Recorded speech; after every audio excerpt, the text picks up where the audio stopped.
Oh, ano nangyari? Bakit ka tumigil? Nakakainis ka naman Ngayon pa lang ako ginaganahan, oh. Vanessa, ang sakit ng puson ko. Parang may humahalukay sa loob ng tiyan ko. Tulungan mo ako, Vanessa!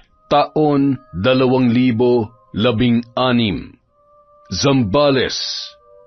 Katanghaliang tapat, habang wala pang mga mamimili sa negosyong bigasan at grocery ng mag-asawang sina Rica at Dino, nang biglang dumating ang dating kaibigan ni Rica na si Vanessa. Matagal na nawala sa kanilang lugar ang babae at noon na lamang muli yun nagpakita. Hi friend, kumusta ka na? Naaalala mo pa ba ako?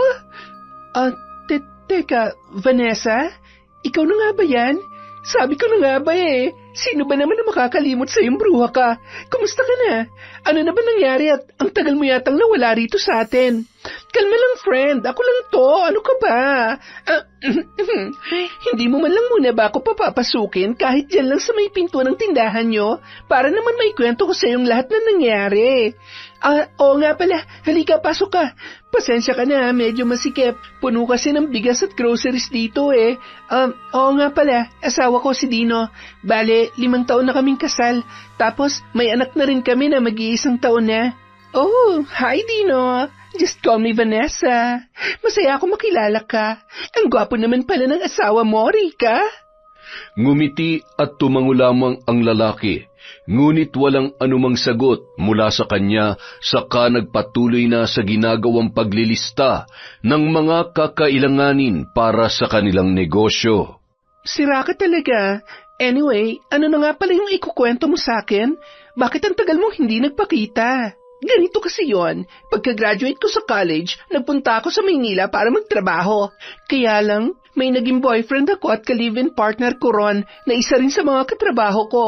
Ayun, nabuntis na ako tapos nalaglag yung baby sa sinapupunan ko kasi palagi niya akong sinasaktan. Kaya nag-decide na lang ako na makipaghiwalay. Tapos nagkaroon ulit ako ng 2 kasunod na live-in partner pero hindi na ako nabuntis. Tsaka katulad nung nauna, mga masasama rin ng ugali at mapanakit din sila kaya nauwi lang ulit sa hiwalayan. Ay bongga, ang haba ng hair, ang daming boyfriend. Pero grabe naman pala nangyari sa'yo. Mabuti naman at natauhan ka na ngayon. Mahirap talaga makipagrelasyon at makisama sa isang tao, lalo na kung hindi mo pa lubos na kilala. Nako, sinabi mo pa. Tumpak ka dyan, friend. Mabuti ka nga, okay ng buhay mo ngayon Mayaman ka na talaga, hindi na kita ma-reach. Mayaman ka dyan. Kung mayaman ako, di sana. Hindi na kami nagnenegosyo nitong asawa ko, no? Oo nga pala, nabanggit mo kanina na may anak na kayo ni Dino. Bakit hindi nyo kasama rito? Nandun sa bahay, inaalagaan ng yaya niya na si Manang Henya.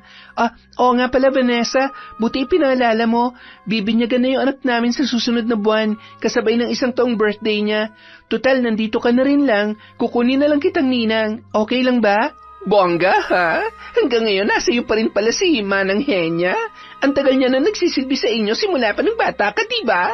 At tungkol naman sa alok mong maging kumare ako, aba, oo naman. Siyempre gustong-gusto ko. Hay nako, friend, sinabi mo pa, ang hirap na kasi magtiwala sa ibang tao, lalo na sa panahon ngayon. Kaya doon na lang kami ng asawa ko sa sigurado at kilala ko na. Sabagay, may point ka naman dyan. Sige, paayag ako maging ninang ng anak nyo. Tsaka, mukhang mapapadalis yata ang pagbili ko rito, ha? Lalo na't may pogi palang tindero. Natawa na lamang ng malakas si Rica sa sinabing yon ng kanyang kaibigan. Para sa kanya, hindi seryoso ang babae sa mga sinabi noon dahil kilala niyang palabiro at ganun lang talaga yun magsalita. Kasambahay ni Rica at Dino si Manang Henya na tagapag-alaga rin ng kanilang anak. Yun din ang naging yaya ni Rica mula nung siya ay bata pa. Nang mamatay ang kanyang mga magulang, hindi pa rin umalis si Manang Henya. Sa halip ay nanatili lamang yon sa kanyang piling hanggang sa siya ay nakapangasawa na. Dahil doon, parang ina na rin kung ituring nila ang matanda. Samantala, pabili nga ng 1 kahong nyosi. Teka, bakit ikaw ang bantay? Sino ka ba? Tsaka, nasan yung kaibigan kong si Rica at yung asawa niyang pogi? Ayos ka. Ikaw ang sino? Kung makapagsalita ka, kala mo naman maganda ka. At tungkol naman dun sa tanong mo, trabahador ako rito ni na Ma'am Rica at Sir Dino. Wala si Sir ngayon dahil may inaasikaso sila ni Ma'am Rica para sa binyag ng anak nila. Teka, bakit mo ba sila hinahanap? May kailangan ka ba? Aba, antipati kong tuwa. Hoy, kung hindi ako maganda, ano ka pa? Hindi kita type, no? Isa pa, ayaw ko sa unggoy na amoy pawis. By the way, ako lang naman si Vanessa, ang kaisa-isang pinakamaalindog at magandang kaibigan ni Rica. Diyan ka na nga, wala naman pala akong mahitang impormasyon sa iyo Unggoy na amoy pawis daw. Siya nga, amoy kapre dahil sa Yossi. Tsaka, maalindog ang pinagsasabi niya, parang kawayan na dinamitan yung katawan niya. Hoy, ewan ko sa'yo. Babae misugaw, mamalasin tong tindahan dahil sa'yo Si Toti, ang kaisa-isang trabahador ng mag-asawang sina Rica at Dino. Siya na rin ang pinagkakatiwalaan ng dalawa sa lahat ng bagay tungkol sa kanilang negosyo, lalo na sa tuwing sila ay aalis at may importanteng pupuntahan. Kinagabihan, matapos magsara ng bigasan ng binatang si Toti ay dumaan muna siya sa bahay ng kanyang mga amo para ihatid ang perang pinagbentahan sa araw na yun. Ikaw pala, Toti. Kumusta yung tindahan? Pasensya ka na at hindi na kami nakapunta ron ng Ma'am Rica mo, ha? Marami kasi kaming inasikaso Halos kakauwi nga lang din namin. Ay, ayos lang naman, Sir Dino. Tsaka okay lang din po na hindi kayo nakapunta. Naiintindihan ko naman. Oo nga po pala. Ito po yung benta ngayong araw. Sir, matanong ko lang. Kilala niyo ba yung Vanessa? Nagpunta kasi sa tindahan. Bumili ng sigarilyo tapos hinahanap ka. Ang angas nga Sinabihan ba naman akong unggoy na amoy pawis? Lokong yun Vanessa? Si Vanessa. Kaibigan daw yun ng Ma'am Rica mo. Nung nakaraang araw ko lang din nakilala yun. Matagal daw nawala dito sa lugar nila base sa narinig kong usapan, ha? Huwag mo nalang pansinin. Tsaka, magiging ninang na rin yun ng anak namin. Ninang? Ibig sabihin magkumari pa kami ng maharot na babaeng yun? Ay, Diyos ko naman. Hayaan mo na, Toti. Huwag mo na nga lang patulan. Pagkakaalam ko kasi mukhang broken-hearted yun dahil ilang lalaki na palang nakalive-in niya sa Maynila. Tapos, lahat nauwi lang din sa hiwalayan. Naku, kaya pala mukhang desperada Pero sir, pakiramdam ko parang malakas ang tama sa iyo nun Ikaw agad ang hinanap pagdating pa lang kanina sa tindahan. Psst! Huwag ka maingay, baka marinig ka ng Ma'am Rica mo. Alam ko namang hindi selosa yun, pero syempre, ayaw ko pa rin ng issue. Lalo na't malapit ng binyagan yung baby namin. Hindi magandang sa araw na yun may samaan kami ng loob. Talaga ba? Asa pa siya? Hindi yamak naman na mas maganda si Ma'am Rica sa kanya. Isa pa, sigurado ako na hindi ka papatol sa ganung babae, sir, di ba? Loko, kahit kanino hindi ako papatol. Bakit ko naman gagawin yun 5 taon na kaming kasal ng Ma'am Rica mo. Sige na, Toti. Baka hinahanap na ako ng asawa ko sa loob. Magkita na lang tayo sa tindahan bukas. Bahala ka na magbukas doon, ha? Yes, sir. Ako pong bahala. Malamang bumalik ulit din yung Vanessa na yun Malakas ang amat sa iyo, sir Tinapik na lamang ni Dino sa balikat si Toti bago natatawang nagpaalam para pumasok na sa loob ng bahay. Kasunod noon ay umalis na ang binata para umuwi. Nang mga sumunod na araw, palaging ang 2 lalaki lamang ang bantay sa bigasan. Madalas kasi si Rica ang umaalis at nag-aasikaso ng mga giveaway para sa mga ninong at ninang. Muli ay napagawi roon si Vanessa habang abala ang dalawa sa pag-aayos ng mga sako-sakong bigas. Hi, Dino. Mabuti naman at nabutan kita rito. Wala ka kasi kahapon nung bumili ako Yung antipatikong tindero mo lang na mukhang unggoy yung naabutan ko. Kumusta nga palang lakad niyo ni Rica? Ikaw pala, Vanessa. Wala nga ako kahapon. Sinamahan ko kasi si Rica na ayusin yung mga kakailanganing papeles para sa binyag ng anak namin. Sa awa naman ng Diyos, kaunti na lang ang kailangan naming ibigay sa simbahan. Ganun ba? Mabuti naman kung ganon. Alam mo ba, naiingit ako sa kaibigan kong yon. Napakaswerte nun kasi ikaw na pangasawa niya. Bukod sa pogi na, macho pa, masipag at responsable pa. Salamat naman kung ganon, Vanessa, pero maswerte rin naman ako kay Rica. Bukod sa maabilidad na, maalaga at hindi rin niya kami pinababayaan ng anak namin. Habang abala sa pag-aayos ng mga panindang bigas si Toti, hindi niya maiwasang mapabulong sa sarili dahil sa inis kay Vanessa. Naku, nandito na naman tong babaeng papansin. Talagang malakas ang dating sa kanya ng pogi kong amo Ano kaya magiging reaksyon ni Ma'am Rica kapag nalaman niyang ginagawa niya? Ay, iba talagang kutob ko sa isang to. Excited na ako sa binyag ng inaanak ko. Oo nga pala, Dino, pwede ba akong bumisita sa bahay niyo minsan? Gusto ko lang sanang makita yung anak niyo. Siyempre, magiging inaanak ko na rin naman yun sa susunod na buwan, di ba? Okay lang ba? Hindi pwede. Bawal ang mga impacta sa bahay nila, Sir at Ma'am Rica. Hoy, pwede ba, Unggoy? Huwag kang makisali sa usapan namin ni Dino. Mag-focus ka na lang dyan sa ginagawa mo. Epal ka rin no? Hoy, hindi Unggoy ang pangalan ko, no? Toti. Tandaan mo yan. T-O-T-I. Toti. Gets mo? Oo, sige na, Toti. Ako nang bahalang kumausap dito kay Vanessa. Ituloy mo na lang yung ginagawa mo dyan. Magpasalamat ka, nandito si Sir Dino. Kung hindi, ay, nako. Oh, Toti. Sige na.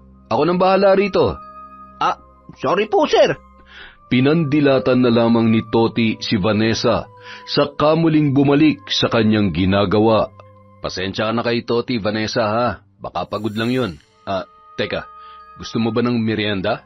Ang sweet mo naman, Tino. Thank you, pero okay lang ako. Makita lang kita, busog na ako. May tanong nga pala ako. Maloko ka talaga, pero salamat. Teka, ano na naman ba yung tanong mo? Curious lang kasi ako. Bago mo makilala at mapangasawa si Rica, ilan na bang body count mo? Ha? Body count? Ano yun? Sorry, medyo hindi ako familiar sa salitang yan Ikaw naman, huwag mong sabihing virgin ka pa nung nakuha ka ni Rica. Body count. Ibig sabihin, ilan na yun na ikama mong babae bago pa naging kayo ng kaibigan ko. Napalunuklaway na lamang ang lalaki dahil sa tanong na yon ni Vanessa. Hindi muna siya nakasagot. Sa halip ay saglit niya munang tinitigan ang babae para siguruhin kung seryoso ba yon sa kanyang tinatanong. Ano na? Hindi ka na makasagot dyan. In-explain ko na nga sa'yo kung ano ibig sabihin ng body count. Hindi mo pa rin ba nag-gets? Hindi naman sa ganon. Medyo naiilang lang ako dun sa tanong mo. First time kasing may nagtanong sa akin ng ganyan tapos babae pa. Alam mo, Dino, hindi na bago sa pandinig ng mga tao yan, lalo na sa panahon ngayon. So, ilan na nga? Ang totoo, 3 lang. Puro mga nakarelasyon ko lang rin naman yung mga yon. Hindi naman ako nakikipag-ano sa kung sino-sinong babae lang. Ang hina mo naman pala. Sa gwapo mong yan, imposibleng 3 lang. At kung totoong ang 3 lang, di gawin nating 4. Ha? Anong ibig mo sabihin? Joke lang, ikaw naman masyado kong seryoso. Pero alam mo, kung hindi ka lang asawa ng kaibigan ko, baka pang-4 ka na rin sa mga nakalivin ko. Sa puntong yun, tila pinagpawisan ng malagkit at malapot si Dino. Hindi niya alam kung normal lamang bang pag-usapan ang tungkol sa paksang yun, lalo na at babae pa ang nagtanong sa kanya. Hindi niya rin maiwasang mapasulyap sa harapang bahagi ng katawan ng dalaga at aaminin niya na mayroon talagang angking alindog at kakaibang ganda si Vanessa. Naipahid niya ang sariling palad sa noo na may tumutulong butil-butil na pawis. Nang mahalata yun ng babae ay natawa na lamang yun at nagsalita. Mukhang ninenervyos ka na yata, Dino. Huwag kang masyadong nagkakape. O siya, sige, aalis na ako at baka hinahanap na ako ni nanay. Babalik na lang ulit ako mamaya o kaya bukas. Sana ikaw pa rin ang bantay dito. Sige, Vanessa, salamat sa oras mo Welcome ka naman dito palagi basta walang masyadong bumibili. Pwede naman tayong magkwentuhan. Kumusta mo na lang ako kay Rica, ha? Basta minsan bibisita ako rin sa bahay niyo, okay? Bye, Dino! Tila wala naman sa sariling napatango na lamang si Dino habang nakangiting tinatanaw ang paglayo ng babae. Hindi niya rin maintindihan ng sarili kung bakit tila bigla siyang naging interesado kay Vanessa at sa mga paksang pinag-uusapan nila. Maya-maya, unti-unti nang dumagsa ang mga mamimili kaya tinawag niya na si Toti mula sa bodega upang tulungan siya sa pagtitinda. Toti, kung ano man yung mga narinig mo tungkol sa napag-usapan namin ni Vanessa kanina, huwag mo na lang sabihin sa Ma'am Rica mo, ha? Baka magalit yun sa akin at awayin ako. Naku, huwag ka mag-alala, sir. Walang makakarating kay ma'am at wala akong sasabihin. Naiinis lang ako dun sa Vanessang yun. Kung makatitig sa'yo, parang lalamunin ka ng buo, sir eh. At talagang nakita mo pati yung paraan ng pagtitig niya sa akin, ha? Sinisilip mo ba kami kanina? Sino ba naman ang hindi makakakita sa mga mata nun, sir? Halos ayaw nung alisin sa pagkakatingin sa'yo. Pansin ko nga kanina habang nagsasalita siya, pinagmamasdan kanya mula ulo hanggang paa. Ang lakas ng pagnanasa sa'yo ng babaeng yun, sir. Parang manyak. Psst, huwag kang maingay. Baka may makarinig sa'yo. Basta, kung ano man yung nakita mo kanina, sarilinin mo na lang, okay? Sige na. May paparating, mukhang bibili na naman. Ikaw nang bahala dyan. Matapos yun, agad nang tumalima ang binata para sundin ang inuutos ng kanyang amo at kapwa naging abala na ang dalawa. Samantala, habang nasa bahay si Vanessa, tila wala siyang pagsidlan ng tuwa habang kausap ang sarili. 1 point na agad sa'yo, Dino. Pasasaan ba't babagsak ka rin sa mga palad ko? Paniwalang-paniwala naman yung asawa mong engot sa mga sinabi ko sa kanya tungkol sa nakaraan ko. Ang hindi niya alam, nagtrabaho lang naman ako sa bar sa Pampanga at nakahiligan ko lang tumikim ng mga lalaki, lalo na yung katulad mong gwapo, Dino. Macho at tila halimaw sa kama. Ang hindi alam ni Rica, pawang kasinungalingan lamang ang kinukwento sa kanya ng kaibigan tungkol sa pagkakaroon noon ng 3 magkakasunod na ka-live-in partner. Maging ang sinabi ng babae na nakunan siya sa pinagbubuntis na sanggol ay wala ring katotohanan. Gayunpaman, naniwala siya kay Vanessa dahil malapit silang magkaibigan bago pa man yun biglang naglaho sa kanilang lugar. Isang araw, sarado ang bigasan, kaya sinamantala ni Vanessa ang pagkakataon na yun para tuparin ang sinabi niyang pagbisita sa bahay ng mag-asawa. Oh, ikaw pala, friend. Mabuti naman at naisipan mong dalawin kami rito sa bahay. Halika, pasok ka. Oo naman, friend. Hindi ba nasabi sa'yo ni Dino na balak ko talagang dalawin kayo rito sa mansyon nyo? Grabe! Ang ganda pala ng bahay mo ngayon. Ibang-iba ka na talaga, yayamanin. Sira ka talaga. Mansyon ka dyan. Hindi pa nga tapos yung 3rd floor eh. Inaayos pa kasi yung rooftop. Ipinauna lang naming tapusin tong garahe at yung sala para pagdausan ng binyag ni baby. Oh, Vanessa! Halos mapalunuklaway si Vanessa nang makita si Dino na lumabas mula sa pintuan. Nakasuot lamang yon ng kulay puting sando at blue na boxer shorts na halos kita na ang hindi dapat makita. Tumambad sa mga mata ng babae ang halos pumutok ng muscle sa braso ni Dino at ang malulusog na hita nito. Hindi agad siya nakapagsalita kaya kinalabit na ni Rica ang kanyang balikat. Hoy friend, okay ka lang ba? Bakit para kang nakakita ng multo? Di ba kilala mo na si Dino? Pero bakit parang first time mo pa rin siyang nakita? Ha? Wala friend. Oo naman, kilala ko na yung asawa mo, no? Hindi ko siya makakalimutan. Kahit kailan talaga luka-luka ka. Dino, mahal, mabuti naman at nabanggit mo kay Vanessa na bisitahin tayo dito sa bahay. Oo, mahal. Sabi niya kasi gusto niya raw makita muna si baby bago yung araw ng binyag. Ayos, tamang-tama. Gising pa siya at naglalaro sa kuna. Teka, bakit ba dito tayo sa garahe nag-uusap? Halika na sa loob, friend, nang makita mo yung inaanak mo.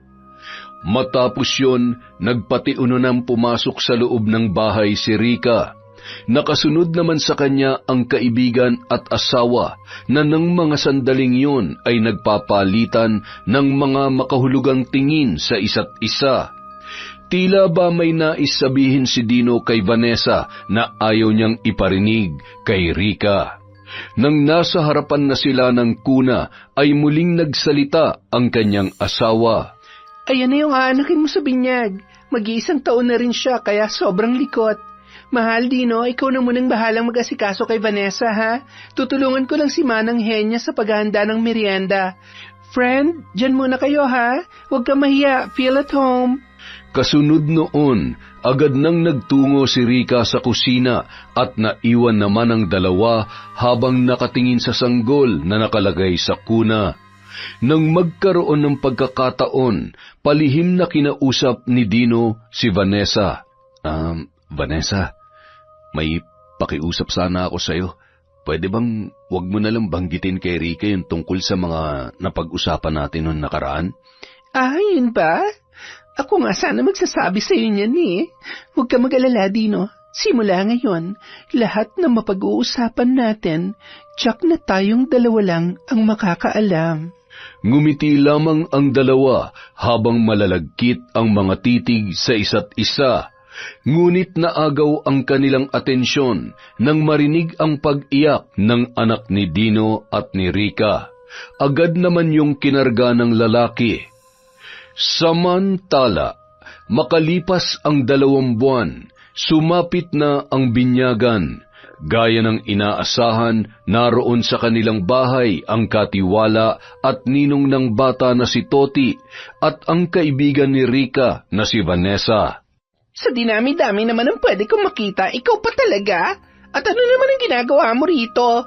Ay, sorry hindi ka yata na-inform na isa rin ako sa mga ninong. Pero ako, alam kong ninang ka. Kawawa naman yung anak nila, sir. Ikaw pa talaga ang naging ninang. Oy, tama na yan, Toti. Ikaw talaga, kalalaki mong tao, pumapatol ka sa babae. Mula ngayon, kumpare na kita, kaya hindi na dapat ganyan ang asal mo, lalo na sa kumare natin. Ay, sorry po, sir. Pare, nakakainis kasi yung si Vanessa eh. Akala mo kung sino? Ako pa talagang sinisi mo, ha? Pakialam ko ba sa'yo? O siya. Oo nga pala, Toti. Pwede bang makisuyo? Pakikuha naman yung mga alak dun sa bodega. Nakalimutan kong ipadala rito kagabi. Ay, sige sir. Ako na pong bahala sa mga yon. Maiwan ko po muna kayo. Hi, Dino. Nasaan nga pala si Rica? Bakit hindi ko yata siya nakikita? Nandun sa kwarto ni Baby Sam. Pinapatulog niya muna yung bata. Teka, kumain ka na ba? Hindi pa nga eh. Pwede mo ba akong samahan dun sa lamesa para kumuha ng pagkain? Sige, halika. Sana pala, nagpasama ka na kay Manang Henya kanina. Naroon lang naman siya sa kusina, inaasikaso yung mga pagkain. Ikaw kasi ang gusto ko mag-asikaso sa akin, Tino eh. Kanin na lang naman ang kailangan ko eh. Ikaw na kasi ang gagawin kong ulam. Palabiro ka talaga. Anyway, maya-maya bababa na rin si Rica. Makakapagkwentuhan na kayo nun. Pasensya ka na, masyado kaming busy sa pag-asikaso ng iba pang bisita, kaya ngayon lang kita naharap. Oo nga eh, yan tuloy, si Toti yan nakausap ko. Kung sino pa yung pinakaayaw kong makita, yun pa ang nakaharap ko kanina. Huwag mo nalang pansinin si Toti, pasensya ka na nga pala sa kanya. Makulit lang talaga yon, pero mabait at mapagkakatiwalaan. Kanina hindi ako okay, pero ngayon, ayos na ako kasi kasama na kita. Salamat ha, akala ko hindi ka nalalabas sa kwarto niyo ng asawa mo eh. Habang sinasabi yun ni Vanessa, kumapit pa siya sa kaliwang braso ni Dino nung nasa harap na sila ng lamesa ng mga pagkain. Nagpalinga-linga naman ang lalaki sa paligid at inisip na baka may makakita sa ginawang yon ng babae. Matapos ay pasimple niyang inalis ang kamay ni Vanessa na naka-abresyete sa kanya. Vanessa, sinamahan lang kita rito dahil sa pakiusap mo. Pero huwag ka masyadong dumikit sa akin dahil baka may makakita sa atin at magsumbong pa kay Rica. Ayaw ko kasing... Hindi pa man natatapos ni Dino ang sinasabi, biglang dinakma ni Vanessa ang harapang bahagi ng kanyang katawan. Sabay tumawa yun ng malakas. Napaatras naman ang lalaki at kinakabahang nagsalita. Ano ka ba naman, Vanessa? Ba't mo ginawa yun?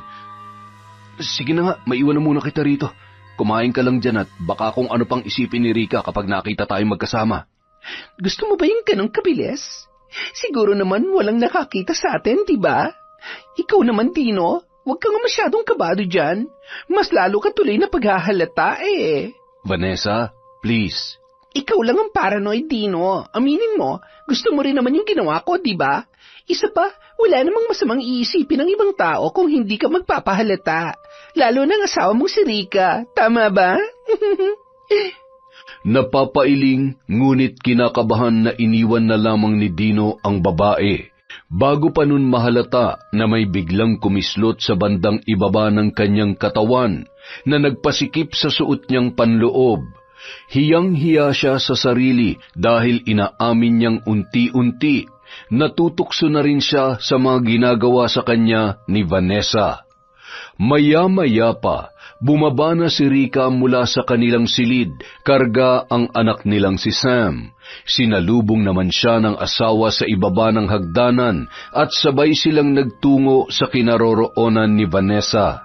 Uy, friend, kumusta ka rito? Pasensya na ha. Sinubukan ko lang patulugin si Sam pero mukhang mauna pa yata ako makatulog kaya ibinaba ko na lang ulit. Okay lang naman.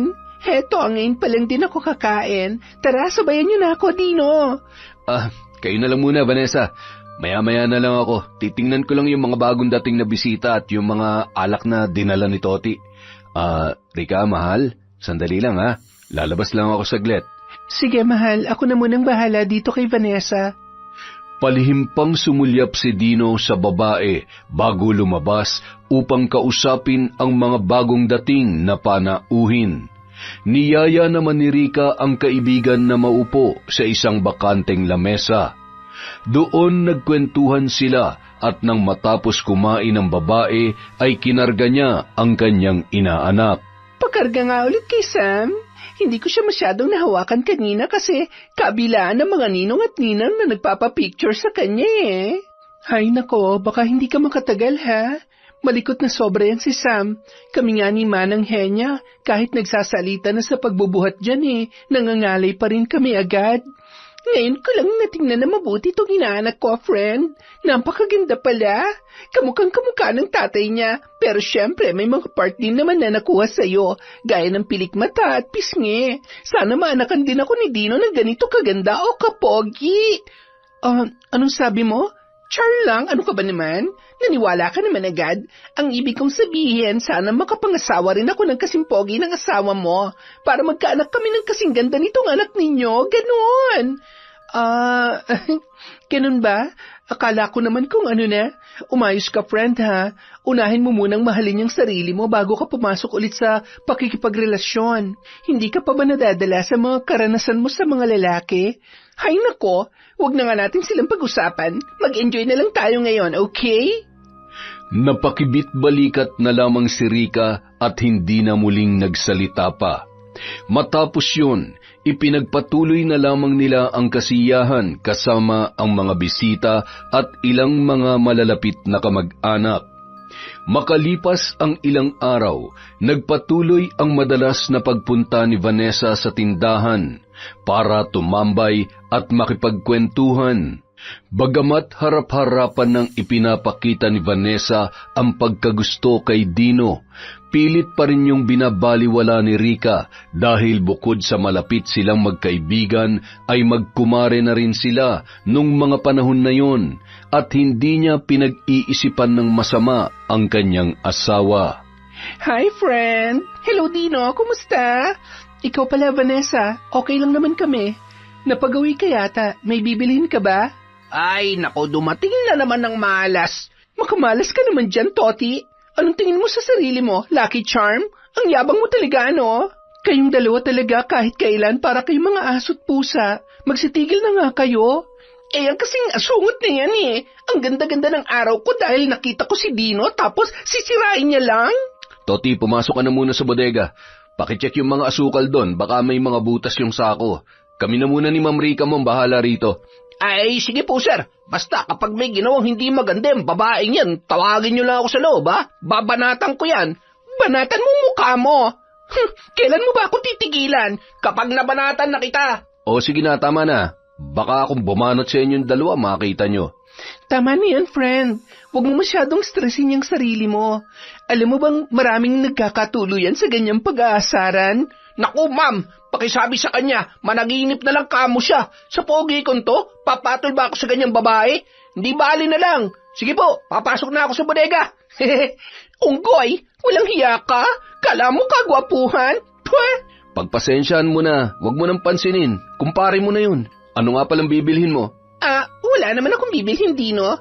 Plano ko lang sanang tumambay dito habang wala pa masyadong bumibili. Wala lang. Gusto ko lang kayong makakwentuhan ng kumari ko. Hindi naman siguro masama yun, diba? Okay lang, ano ka ba? Ano naman ang masama doon? Basta mamaya kapag dumagsa ang mamimili, baka hindi ka na namin maharap na maayos, ha? Naiintindihan ko naman, friend. Ayos na sa akin kahit dito na lang ako sa labas habang kausap kayo. Masaya rin naman akong makita yung pogi mong asawa eh. Hay nako, ewan ko sa'yo. Kahit kailan baliw ka talaga. Alam mo, kung hindi lang kita kaibigan at kumare, iisipin ko na seryoso yung sinasabi mong yan. Ikaw ang sira. Siyempre, hindi ko naman gagawin yon, no? Ganito lang talaga ako at alam mo yon, hindi ba, Dino? Oo. Okay lang naman. Ang ibig kong sabihin, ayos lang na makipagkwentuhan ka sa amin ni Rika. Pero alam mo, friend, bagay talaga kayo ni Toti. Tamang-tama, single yon, walang sabit at responsable pa. Hindi kagaya ng mga nauna mong naging boyfriend. Si Toti? Yak ka? Over my dead body, friend. Never kong gugustuhin ng lalaking yon. Aanhin ko naman ang single at walang sabit kung hindi ko rin naman kasundo, diba? Hindi ka lang sanay sa mga katulad niya kasi ang gusto mo, yung mga lalaking taga-Maynila na game sa kahit anong laban. Tumpak na tumpak ka dyan. Kagaya nitong asawa mong si Dino. Hay nako, ang lakas talaga ng trip mo, susuntukin na kita makita mo. Joke lang.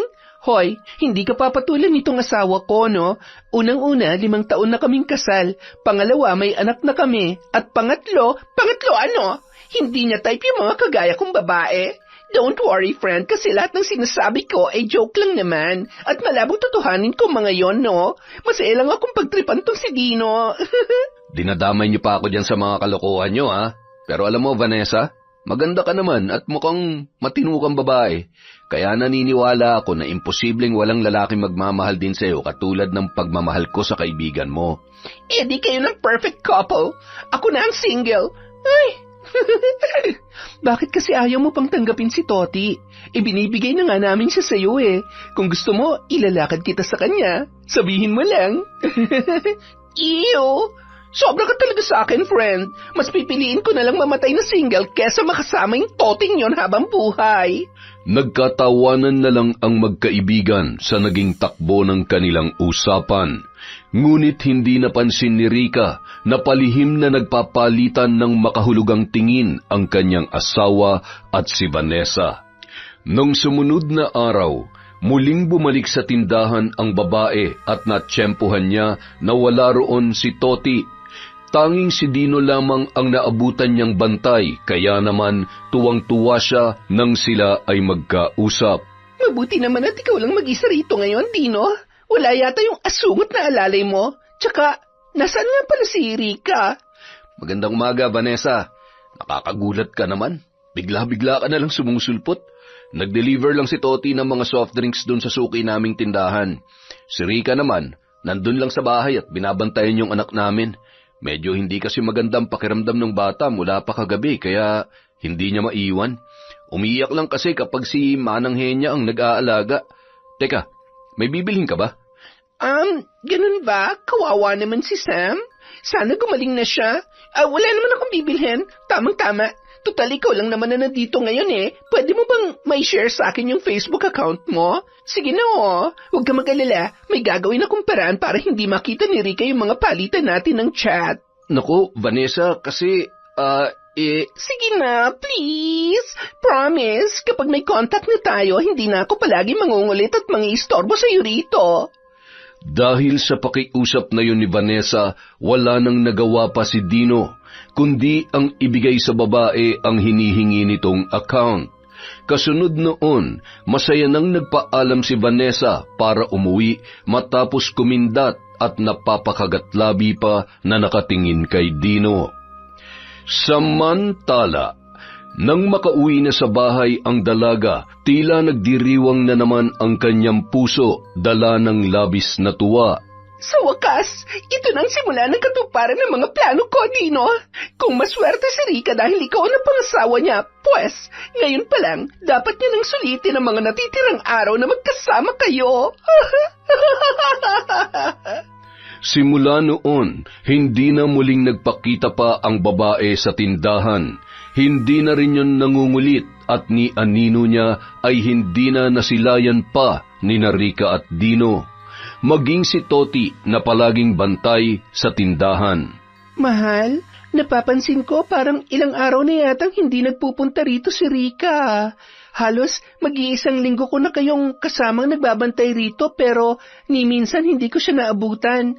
Kayo, nakikita niyo pa ba siya? Hindi na nga rin, mahal eh. Ang huling punta niya rito isang linggo na nakalipas, tapos hindi na nasundan. Alam ko na, ma'am. Hula ko, may bagong lalaki na namang kinalolokohan yun at doon na siguro siya madalas nagpupunta. Sus, selos ka naman, Toti. Aminin mo nga, namimiss mo rin si Vanessa, no? Diyos ko naman, te. Kinikilabutan ako sa mga sinasabi niyo. Pasensya na, pero seryoso po ako.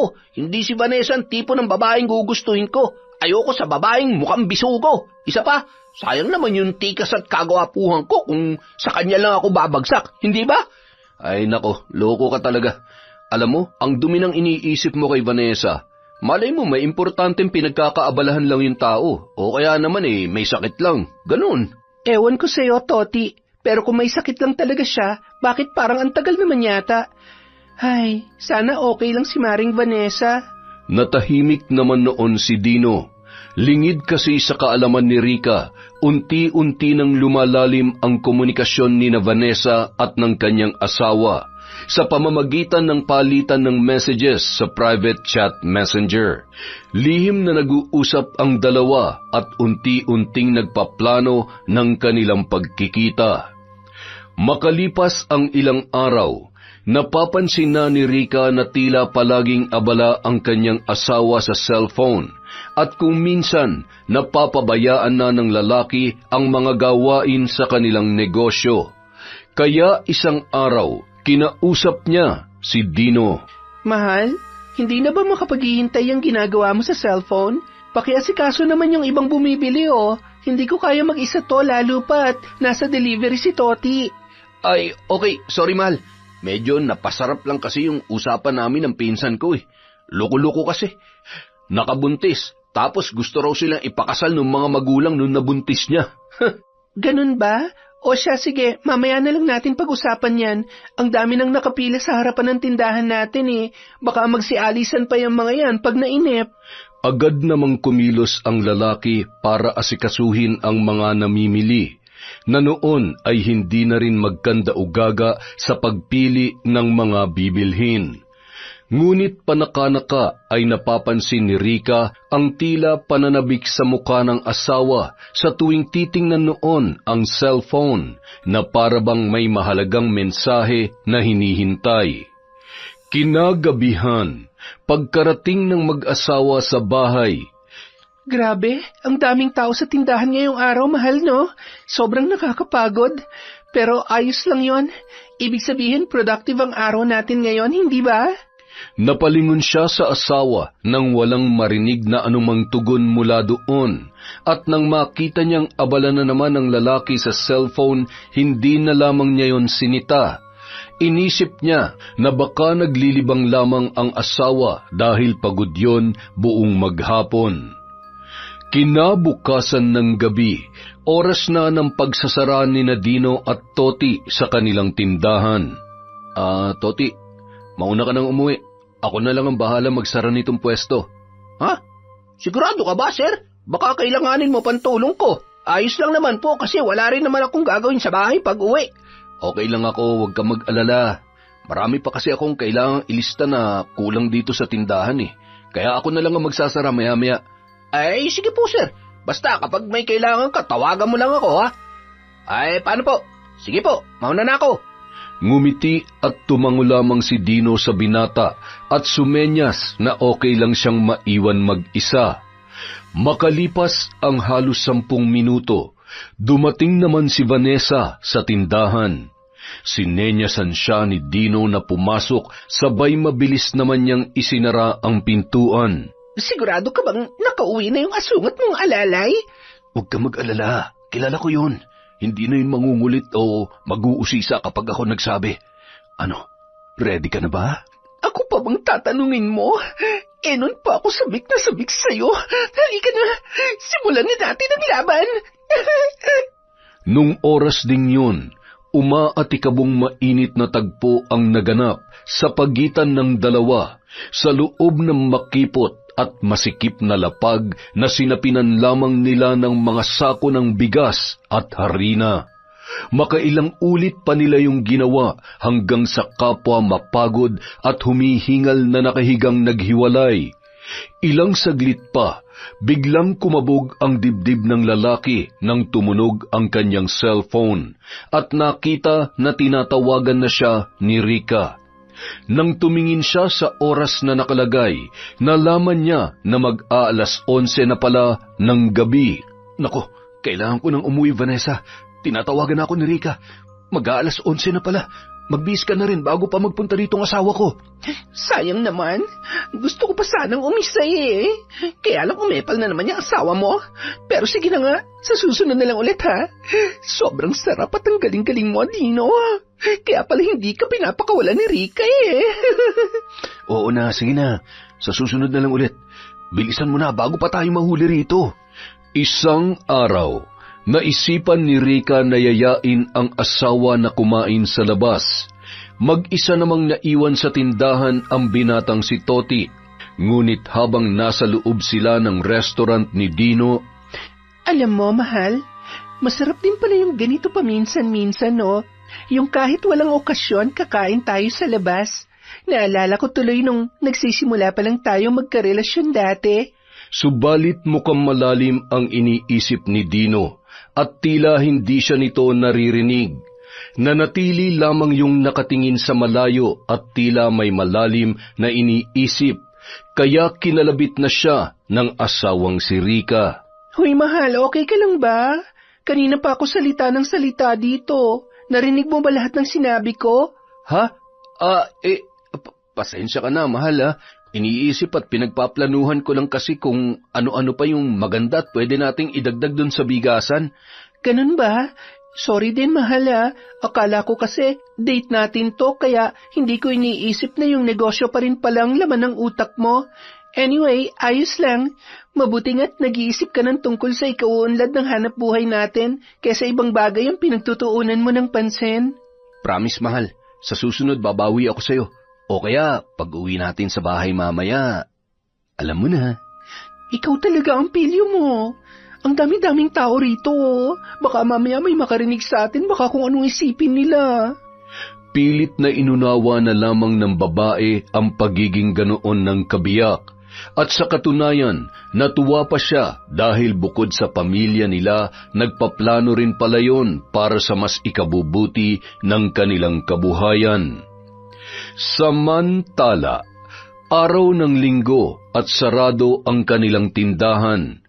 Nais sana ni Rica na magluto ng masarap na pagkain para pagsalu-saluhan nilang mag-anak nung araw na yon. Ngunit nakita niya ang asawa na nakaupong mag-isa sa terrace at tila mukhang may pinagpaplanuhan. Manang Henya, kanina pa po ba dun sa terrace si Dino? Oo, anak. 6:00 pa lamang ng umaga nakatambay na siya dyan habang nagkakape at hawak ang cellphone. Parang may malalim na iniisip kaya hindi ko na muna inabala. Sige po, Manang. Maraming salamat po. Siguradong tungkol na naman sa negosyo namin ang iniisip niya. Tungkol sa negosyo ninyo? Kung ganon hindi ba dapat dalawa kayo nagpaplano at hindi siya lang mag-isa nag-iisip ng ganyan? Mas mabuti pang pag-usapan niyo yan habang maaga pa dahil baka mas malalim pang dahilan kaya siya nagkakaganyan. Rica, anak, hindi na kayo iba sa akin at anak na ang turing ko sa inyong mag-asawa. Kaya ramdam ko kung kailan may kakaiban nangyayari at kung kailan wala. Maraming salamat po, Manang Henya. Sige po, mamaya kakausapin ko si Dino pag kaming dalawa na lang. Ay siya, sige, iha. Babalik na ako sa kusina para magluto ng almusal. Tulog pa ba si Baby Sam? Opo, Manang. Ang sarap pa po ng tulog niya sa kwarto nung silipin ko kanina. Ngumiti lamang ang matanda bago iniwan si Rika at nagtungo na sa kusina, habang ang babae naman lihim na tinatanaw ang kanyang asawa mula sa kinatatayuan sa sala ng bahay. Subalit ang planong kakausapin sana ni Rika ang kabiyak ay hindi nangyari dahil bago magtanghali ay nagpaalam ang lalaki na may pupuntahan at may kakausapin daw na tao tungkol sa negosyo. Hindi niya na dinala ang kanilang sasakyan dahil sandali lang naman daw siyang mawawala. Nagtataka man, hindi na lamang tumutol pa si Rika. Samantala, makalipas ang ilang oras. Uuwi ka na agad?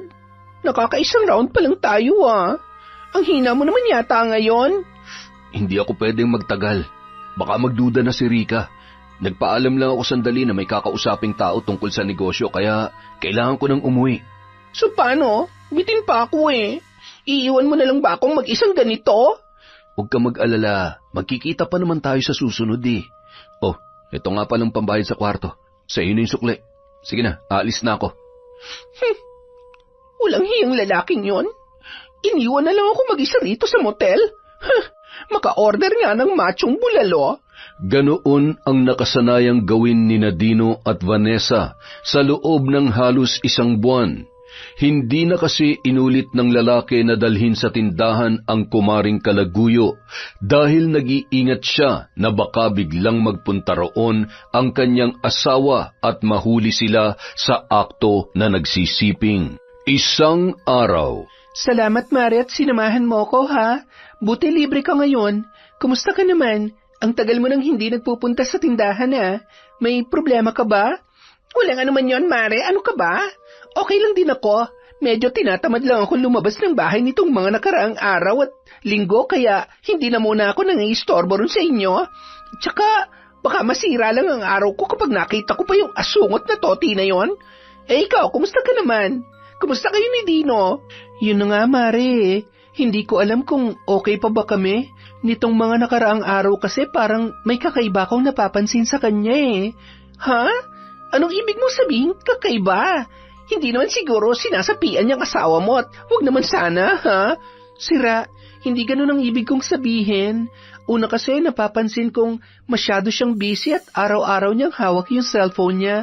Minsan nga, halos hindi niya na nagagawa yung mga trabaho namin sa tindahan Hinahayaan ko lang naman siya nung una kasi sinabi niya na kamag-anak lang daw sa probinsya ang kachat niya. Tsaka tungkol daw sa negosyo. Ay sus! Yun naman pala anong problema doon? Hindi lang yun, Mari. May mga pagkakataon na madalas ko siyang nakikitang tulala at parang may malalim na iniisip. Para bang may tinatago siya na hindi sinasabi sa akin. Tapos nitong mga nakaraang araw, mas malala pa kasi napapadalas na yung pag-alis-alis niya ng bahay. Alam mo, Mare, napakasimple lang yung problema mo. Ang tanong, kinausap mo na ba siya? Nag-usap na ba kayo ng masinsinan? Oo, pero kapag tinatanong ko siya, sinasabi lang niya na tungkol lang daw sa negosyong pinagkakaabalahan niya. Hindi ko rin kasi ugaling pakialaman yung mga personal na gamit niya kagaya ng cellphone kasi hindi rin naman niya yung ginagawa sa akin. Kahit kasi mag-asawa na kami, nire-respeto ko pa rin ang privacy niya. Ayun! Di kausapin mo ng maayos, yung heart-to-heart, at yung kayong dalawa lang ang makakarinig. Pero kung hindi mo kayang gawin yon, may naisip ako mas effective na romantic na paraan. Effective at romantic na paraan? Ano naman yon, Mare? Tutali, nabinyagan naman na yung baby nyo. Ibig sabihin, pwede nyo na yung maisama sa bakasyon, yung sa malayong lugar, o kahit saan nyo gusto. Pakiramdam ko kasi baka masyado nang na-stress at nababagot yung si Dino sa paulit-ulit na ginagawa ninyo sa negosyo araw-araw. Why not magbakasyon kayo sa isang resort, yung nakaka-relax at marirefresh yung mga utak at katawan nyo. Pero syempre, dapat isama nyo ako, ha? Mukhang maganda nga yung naisip mo, Mare, ha? Kung sa bagay, halos magdadalawang taon na rin nung huli kaming nagbakasyon. Tama ka, yayayain ko si Dino. Mamaya magbubuk na ako ng resort na pwede nating puntahan. Anong sabi mo? Natin? So, ibig sabihin, oo naman. Isasama kita, no? Hindi pwedeng wala ka ron. Baka malungkot si Toti mo. Pwede ba, Mare? Huwag na nga lang natin pag-usapan yung lintik na yon. Ay, oo nga pala. Thank you, ha? Sa wakas makakaranas na ulit ako ng bakasyon grande. Wala nga naman, Mare. Sa totoo lang ako nga dapat magpasalamat sa'yo kasi sobrang laking tulong nitong ginawa mong pagsama at pakikipag-usap sa akin. Tapos, ang ganda pa nung binigay mong idea para makapag-relax kaming buong pamilya.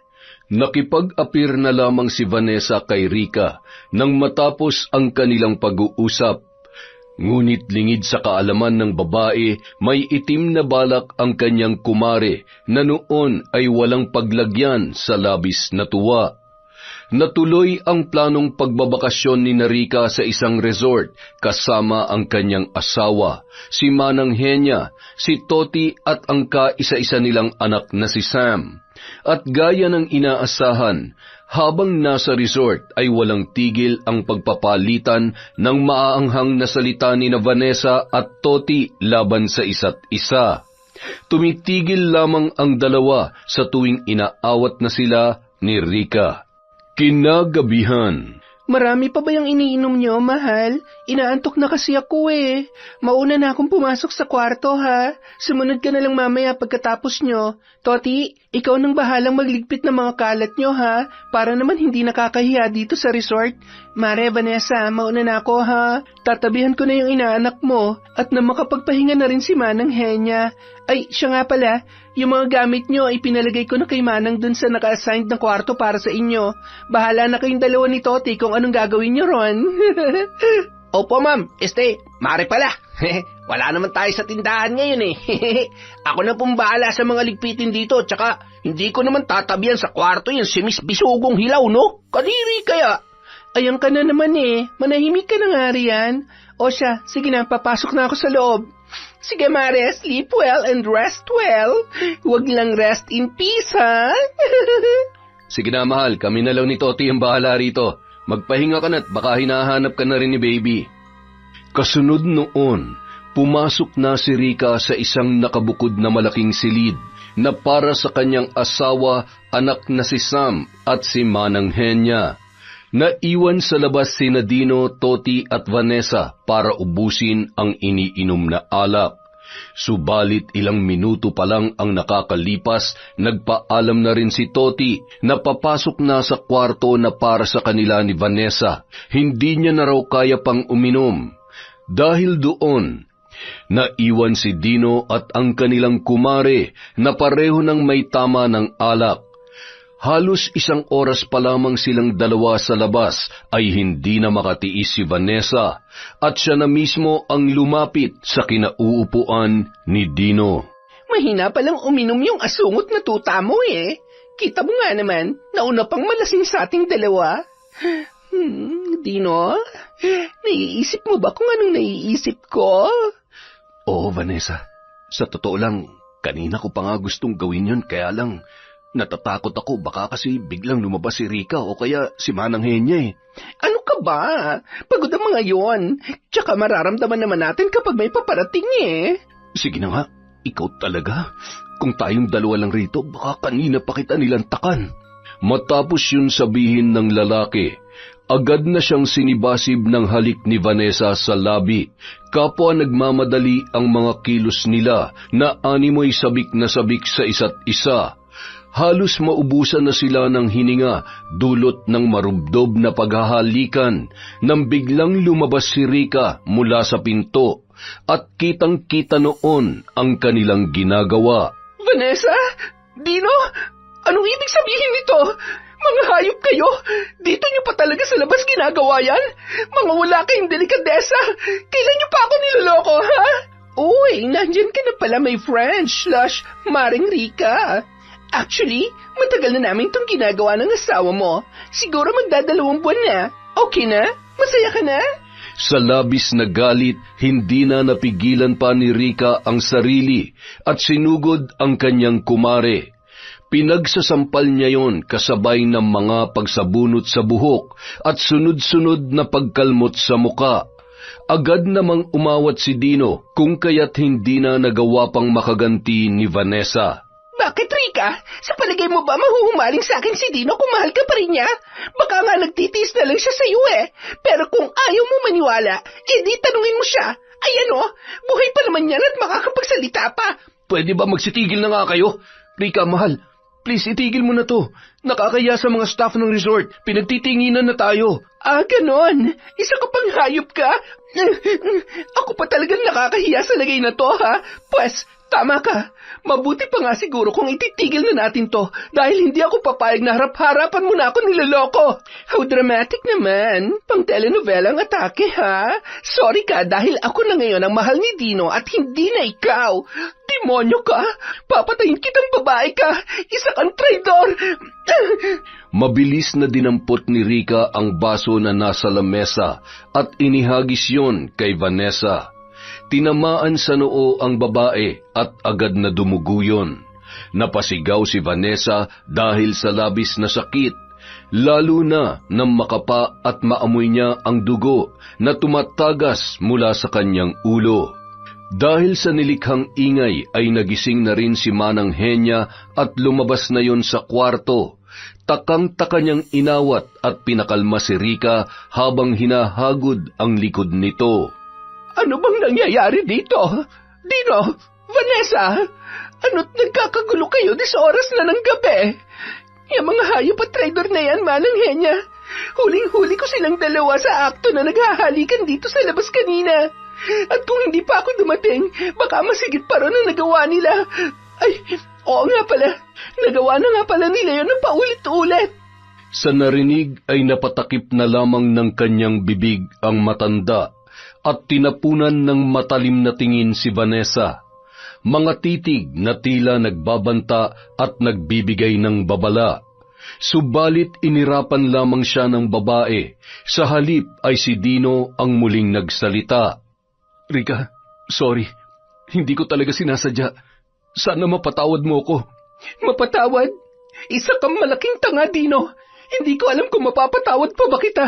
Basta sa ngayon, ayaw ko na makita pa yung mga pagmumukha ninyong dalawa ng manyak na makating babaeng yan. Layas! Rika, sandali. Pag-usapan natin to ng mahinahon. Hayaan mo na nga yung asawa mo, Dino. Nakita mo ba itong ginawa niya sa akin? Ang laki ng sugat ko sa noo at puro kalmot niya ang mukha ko. Bagay lang sa iyo na malandi ka.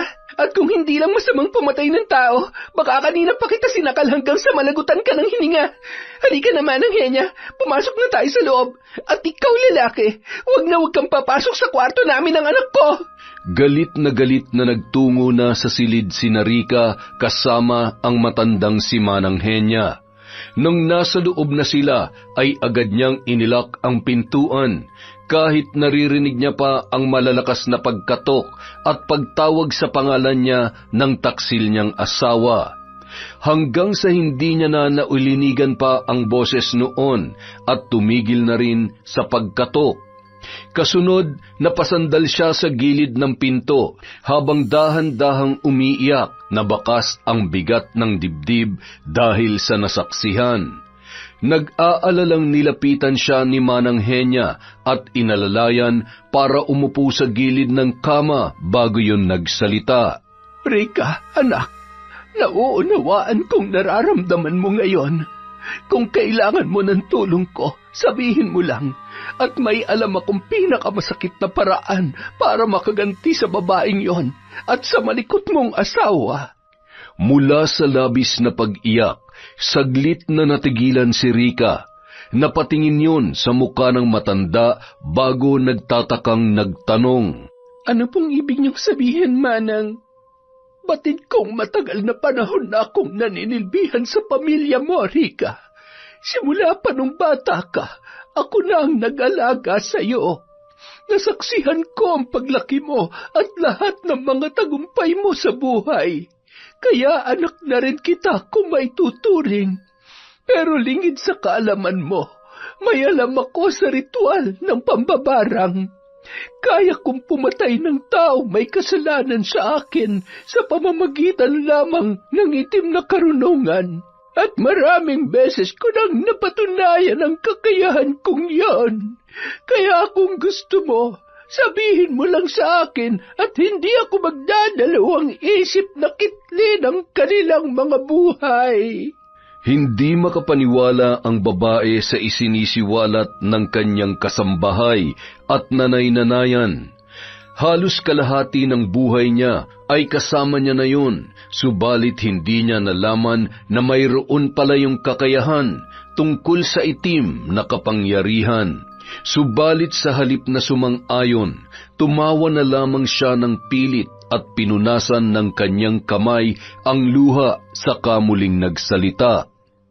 Hindi niyo na po kailangan gawin yon, Manang Henya. Baka lasing lang po silang dalawa kaya nila nagawa yon. Bukas na bukas rin po kakausapin ko si Dino kapag wala na siyang tama ng alak at kapag medyo kumalma na yung galit ko. Ikaw ang bahala, anak. Ang tanging masasabi ko lamang ay huwag kang masyadong magpakabait sa kapwa o kahit kanino man. Dahil yon ang nagiging bitag para dalhin tayo sa mas masamang gawain. Hindi na lamang pinansin ni Rica ang huling sinabing yon ng matanda.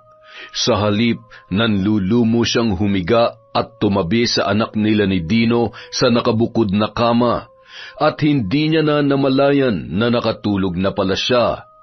Kinabukasan, nagising sila sa malalakas na mga katok sa pintuan. Napabalikwas ng bangon si Rica habang naririnig ang sunod-sunod na pagtawag ni Toti sa kanyang pangalan. At pagbukas niya ng pintuan ay nagulat siya sa mga nalaman. Ma'am Rica, nasan po sila Sir Dino tsaka si Bisugong Hilaw? Wala na kasi yung mga gamit ni Vanessa dun sa kwarto namin eh. Tapos tiningnan ko yung van ninyo na sinakyan natin papunta rito. Wala na rin dun sa garahe ng resort. Ang sabi ng security guard, umalis daw yung van kaninang 3:00 na madaling araw. Alam niyo po ba kung saan sila nagpunta? Ha? Hindi ko alam, Toti. May nangyari kasi kagabi. Siguro hindi mo na narinig yung kaguluhan dito dahil tulog na tulog ka na sa kalasingan. Dahil doon, kaya nilak ko yung pinto ng kwarto at iniwan ko silang dalawa rito sa labas. Paano nga alis si Dino nang walang paalam nasa kwarto pa namin yung mga gamit niya. Tanging cellphone lang yung dala nun. Nang mabanggit ni Rica ang salitang cellphone, nagmamadali niyang kinuha ang telepono at tinawagan si Dino. Subalit kahit nakailang ulit na niyang ginawa yun, hindi niya yun makontak dahil naka-off ang linya. Gigil siyang muling napaupo sa gilid ng kama habang nanginginig ang buong katawan at hindi alam ang gagawin bago tiim ang mga bagang na nagsalita. Ang mga walang hiya, talagang pinangatawanan nila ang pagtataksil. Humanda kayong dalawa, magbabayad kayo sa ginawa niyo sa akin. Ma'am Rica, pasensya na po hindi ko na kayo natulungan kagabi. Lasing na lasing po ako eh. Hindi ko nga alam, parang may kung anong inilagay sa ininom ko at wala na akong naramdaman mula nung makatulog ako. Pero kung hindi niyo po mamasamain, ano po ba nangyari? At dahil hindi pa makapagsalita ng maayos si Rica, binigyan na lamang niya ng pahintulot si Manang Henya upang yun na ang magpaliwanag ng lahat kay Toti. Pinagkakatiwalaan niya naman ang binata, kaya kampante siya na malaman nito ang buong pangyayari. Sinasabi ko na nga ba sa simula pa lang, amoy na amoy ko na yung kalansahan ng babaeng yun. Sa mga pagtitig-titig niya palang kay Sir Dino at sa mga pabirong atake niya, ramdam ko na hindi lang talaga biro yun Nagtataka nga ako kung paano niyo naging kaibigan yun Tsaka kinuha niyo paninang ng anak niyo ni Sir. Pero ano pong plano niyo ngayon, Ma'am Rica? Sa ngayon, umuwi na muna tayo. Hindi na magandang pakiramdam ko at wala na rin ako sa mood para magtagal pa rito. Arkila na lang ako ng sasakyan na pwede maghatid sa atin hanggang sa bahay. Pasensya na kayo sa nangyari, ha. Toti, Manang Henya, inirerespeto namin ang desisyon mo, anak. Sa huli, mahalaga pa rin ang nararamdaman mo. Makalipas lang ang ilang oras, agad silang nakahanap ng sasakyan na maghahatid sa kanila hanggang sa uuwiang lugar. Kahit medyo may kamahalan ng singil ng driver, wala nang nagawa pa si Rica sapagkat nais niya na makauwi at ayusin ang nangyaring sigalot. Habang nasa biyahe, paulit-ulit pa niyang tinatawagan ang cellphone number ng kanyang asawa at ng kaibigan, subalit hindi na talaga niya makontak ang mga yon. Hanggang sa maya-maya, nakatanggap siya ng mensahe mula sa isang nagmamalasakit na kaibigan, kalakip ang larawan ng kanyang asawa at ni Vanessa. Teka, sila Dino at Vanessa to, ah. Mga walang hiya talaga. Nagawa pa nila mag-date sa isang restaurant pagkatapos nun nangyari. Mga wala kayong kwentang tao. Ma'am Rica, okay lang po ba kayo? Toti, may nagsend sa akin ng picture ni Nadino at Vanessa na kumakain sa restaurant. Mga animal. Parang wala lang sa kanila yung ginawa nila sa akin at nagawa pa talaga nilang magsaya. Ipinakita ni Rica kay Toti ang litrato na ipinadala sa kanya ng kaibigan at maging ang binata ay hindi rin makapaniwala. Bakas sa mukha nito ang labis na pagkainis kay Vanessa. Ilang sandali pa, nang makarating na sa bahay, nagpaalam si Toti na uuwi muna sa kanila, kaya sina Manang Henya, Rica at anak nitong si Sam na lamang ang naiwan sa bahay. Doon kinausap na ni Rica ang kasambahay at buo na ang loob na nagpahayag ng kanyang desisyon. Desidido na po ako, Manang Henya. Tutal naman parang sinasadya na nilang gawin sa akin ang panloloko. At si Dino, mas pinili pa talagang sumama sa babaeng yun kaysa sa amin ng anak niya. Kaya kayo na po ang bahala sa kanilang dalawa. Salamat naman at naliwanagan ang isip mo, anak. Huwag ka mag-alala. Sisiguruhin ko na magbabayad at magdurusa ang taksil mong asawa at ang ahas mong kaibigan sa ginawa nila sa iyo. Matapos kargahin ni Rica ang anak, pumasok na siya sa kanilang kwarto. Nagtungo naman si Manang Henya sa kanyang silid at inilak ang pintuan para isagawa ang ritual ng pambabarang.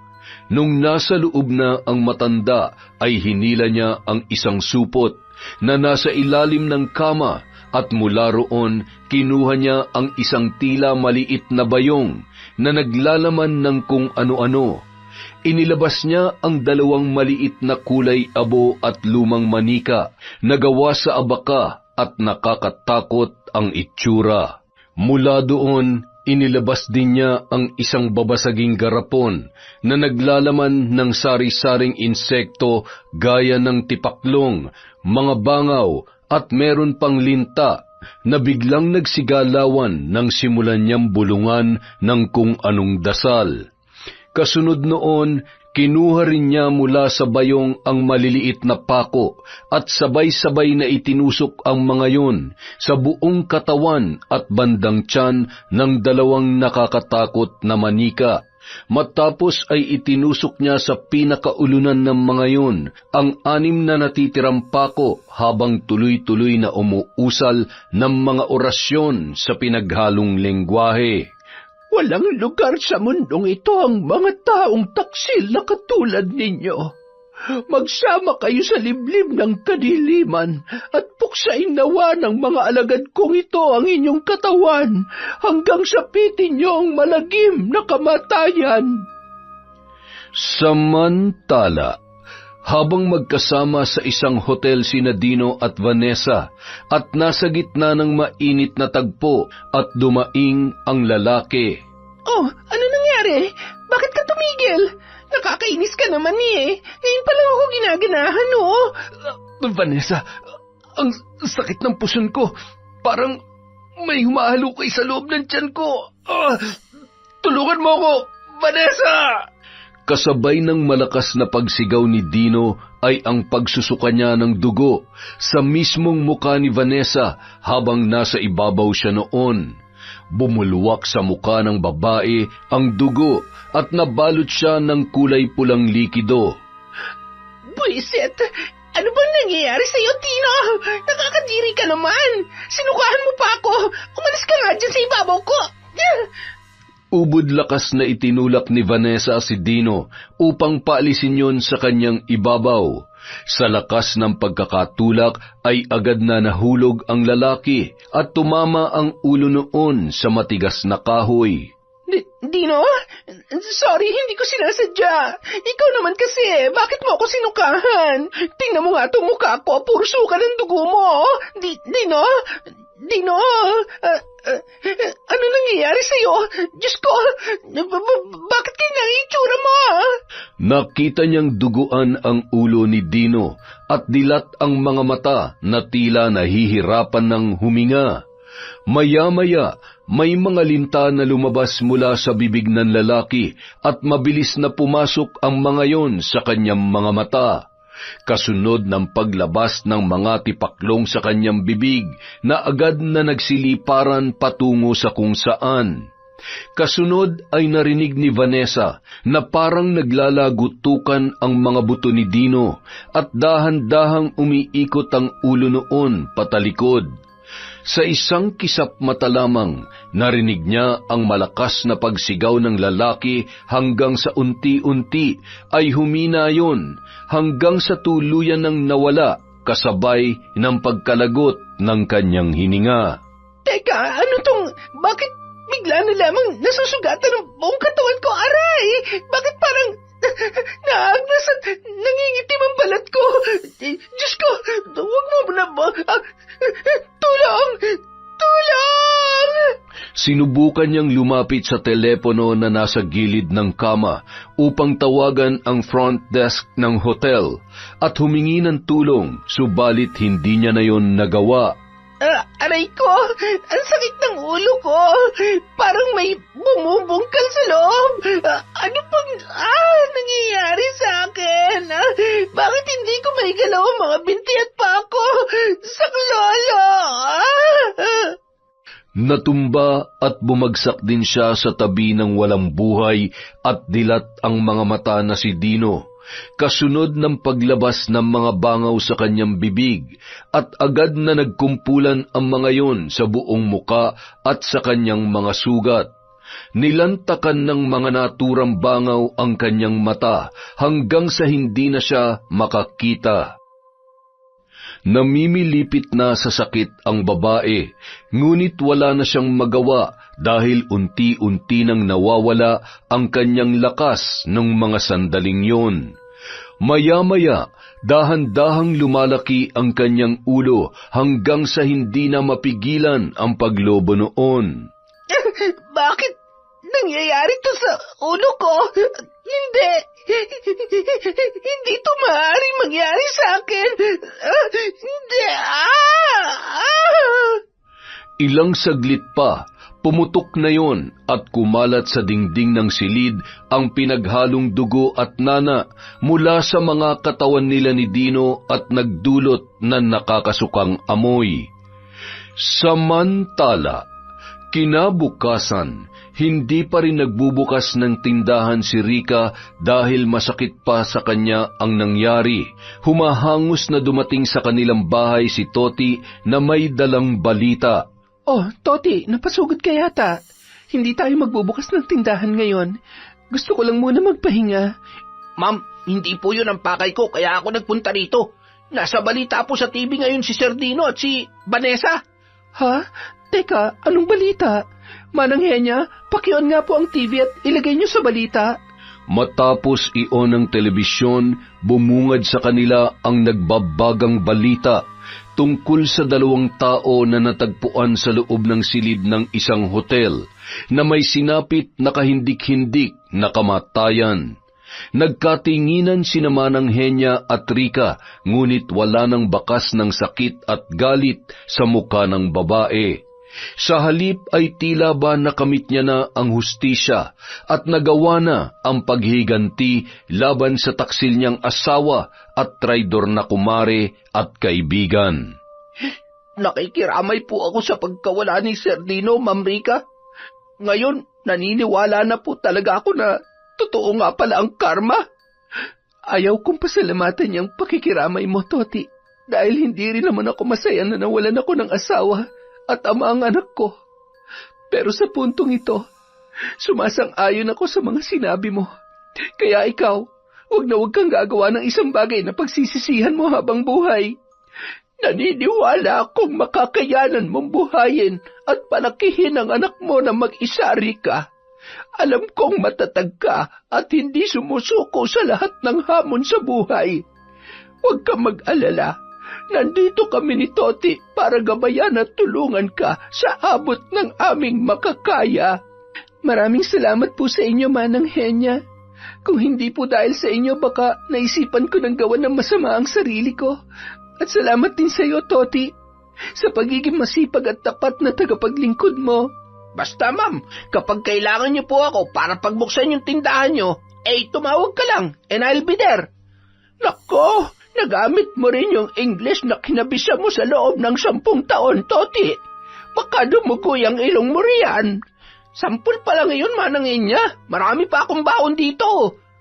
Ewan ko sa yung bata ka. Maraming salamat ulit sa inyo, ha? Kayo ang tunay kong pamilya. Ngayon, natutunan ko yung katotohanan na hindi pala lahat ng kasama mo sa ngayon ay handa ka talagang samahan habang panahon. Wow, ma'am! Ang lalim nun ah! Kukuha na ba ako ng panghukay para mag-gets ko yung sinabi nyo? Kung ikaw kaya ang ibaon ko sa hukay, Toti. Ang dami mong alam, maligo lang ang hindi. Maligo ka na nga at ikaw na yata yung naaamoy ko mabantot. Maiwan ko na muna kayo riyan at magluluto pa ako ng agahan. Sira ka talaga, Toti. Isa pa nga pala, simula ngayon, huwag mo na akong tatawaging ma'am. Ate o kaya Maring Rica na lang, ayos na. Kakalimutan ko na yung tawag mo na yan sa akin kasabay ng paglimot ko sa lalaking tinatawag mong sir palagi. Sige po, ma'am. Maring Rica, kung yun ang gusto mo. Teka, pwede ko po bang masilip yung maganda at cute kong inaanak? Oo naman, nandun siya sa kwarto. Baka gising na yon, tahimik lang. At mabuti pa, dito ka na rin pala mag-almusal. Sabayan mo na kami ni Manang Henya. Sa totoo lang, Ate Rica, yan talaga yung kanina ko pa hinihintay.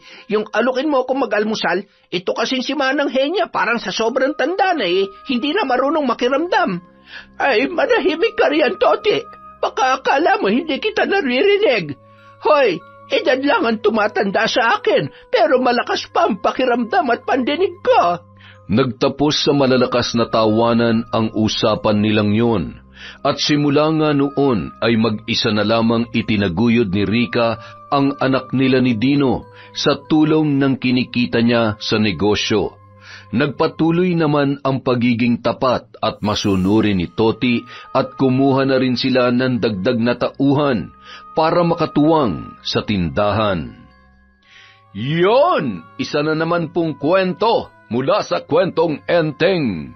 Hindi na po tayo magpapaligoy-ligoy pa. Simulan na natin ang shoutout. Hi po kay Lorena Cabigas, kay Berry ng Taiwan. Hello kay John Chris, kay Christina Peru, kay Sydney Crosswind, Beverly Refil, kay Michelle de la Cruz. Hi po kay Mel Santarita, kay Nita Canillas, Jennifer Camacho, Amy Carbonilla, Pamela Allen. Hello po kay Ale Lynn, kay Carol Silorio, Vicky Yabut, Leona Taytay. Hello din po kay Merideth Jurila, Sagaledo family from Babes. Hi po kay Pinay Batangueña, kay Robina Flamiano. Hi kay Hermie Rivera, kay Chuchay Kulet, kay Pureza Tagiwalo. Hello po kay Michelle Marciano ng Riyadh, Saudi Arabia. Hi kay Winnie Belnas, kay Maria Bibeth Lopez. Hi kay I'm Jose, kay Janet Adorsa Laksa, kay Jonalyn Caraballo, kay Cecilia Plaza from Toledo, Cebu. Hi po kay Au Au Fernandez. Hi din po kay Phoenots Durupan, kay Medelina, kay Arlene Torquiza, kay Romela Terrado, kay Bob Dylan, kay Ding Kong from Marcos Balingasa. Hi kay Jeneline Jacobe, kay Noemi Garcia Pabunan. Hi po kay Juve Behis, kay Faye Yuson of San Mateo Rizal. Hi din po kay Lydia Lopez, kay Sally Roldan, kay Marjorie Dequilla, kay Chris Alcantara, kay Jobel Baldonasa, Rosemary Casonete, Rosemary Lagunsad of Gen 3 Etivac. Hi din po kay Chrisjel Mamado, kay Sam Escobar, kay Annalyn Agpoon from John Chris. Hi din po kay Marian Laborte, kay Cliven Dubalan. Ibyang ang singing muchacha, mukhang magaling kumanta to ah. Hi din po kay Mamiliana Nalugon, kay Alice Moreno, kay Lorina Cabigas, kay Jopet Benes, kay Meredith Surila, kay Miss Maura, Moby RYTRM. Hi din po kay Monica Nieves, kay Arlene Castro Ramos, kay Ami Viray, happy birthday po. Hi po kay Dolce Amore from Hong Kong, kay Eliza, kay Norsan TV, kay Aramix 17, kay Eva Rodolfa Lopez, Bernadette Arcalas, kay Dominica Escarmosa, kay Rosel Cawano, Dorena Candalo, June Mateo, Janice Tamagos, Audrey Ann Pastor na taga Dibayabay, akaw ay taranat magkape sa sabang ati. Hi din po kay Jessie Lomboy at Jessica Moya from Pasig. Hi po kay Yuri Ira of Biliran Naval Island from Lita Alboro. At syempre kay OFW Trixie's Vlog. Para po sa mga hindi pa nabanggit, marami pa po tayong video na susunod. Maraming salamat po sa walang sawang pagsuporta sa Kwentong Enteng.